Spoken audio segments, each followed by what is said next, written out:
नमस्ते, मेरा नाम डॉक्टर सिद्धार्थ वर्मा है। मैं एक स्पाइन और पेन फिजिशियन हूँ और इस वीडियो में मैं आपको बताऊंगा कि रेडियो फ्रिक्वेंसी अब्लेशन क्या होती है और इसका असर कितने समय तक रहता है। रेडियो फ्रिक्वेंसी अब्लेशन एक ऐसी तकनीक है जिसमें कि करंट का इस्तेमाल करके जो टिश्यूज हैं, जो नसें हैं, जो नर्व्स जो हैं, जो दर्द महसूस करते हैं, उनको अब्लेट किया जाता है, यानी कि निष्क्रिय किया जाता है।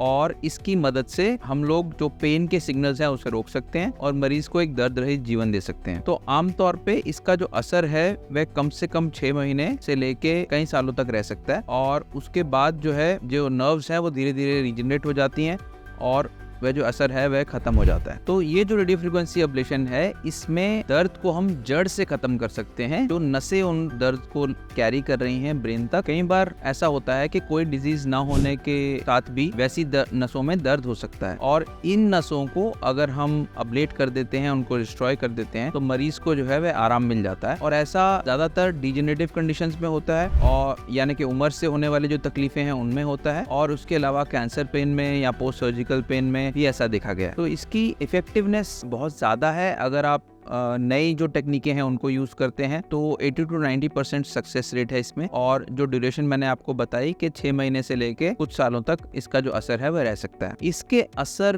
को लंबा बनाने के लिए मैं आपको एक स्पेशल टिप देना चाहूंगा कि अगर आप ये अब्लेशन करने के बाद जो आपका डॉक्टर आपको राय देता है उन प्रिकॉशंस को भी फॉलो करें तो आपका जो रेडियो फ्रिक्वेंसी अब्लेशन का ड्यूरेशन है वो काफी लंबा हो सकता है और इससे आपको जो तकलीफ है वह काफी देर तक उससे आप आजादी पा सकते हैं और पेन फ्री रह सकते हैं। सो इसमें अब्लेशन करने के बाद आपको अपने पेन फिजिशियन को दिखाने की जरूरत कब होती है दोबारा, यानी कि फॉलोअप कब होता है। तो आमतौर पे आप देखेंगे कि अब्लेशन के बाद कुछ दिनों में आपकी दवा धीरे धीरे कम करके बंद कर दी जाएगी और उसके बाद जो पेन फिजिशियन है वो आपको शायद 3 महीने, 6 महीने, साल के फॉलोअप पे बुलाएंगे और उस टाइम अगर आप जाएं तो पेन वापस आने के सिग्नल्स को पकड़ के पहले से ही आप उस पर एक्शन जो है वह ले सकते हैं। तो अब्लेशन होने के बाद अपने पेन फिजिशियन को जल्दी से जल्दी दिखाएं, जो उन्होंने फॉलोअप का आपको टाइम दिया है उसे मिस ना करें। क्या ये एक ऑल्टरनेटिव है सर्जरी को? कई लोग हमसे ऐसा पूछते हैं। तो उसका जवाब ये है कि कुछ कंडीशंस में सर्जरी का ये एक बहुत अच्छा ऑल्टरनेटिव है और इसे इस्तेमाल किया जाना चाहिए क्योंकि इसके इस्तेमाल से मिनिमम डैमेज के साथ बहुत ही कम कॉस्ट में मरीज को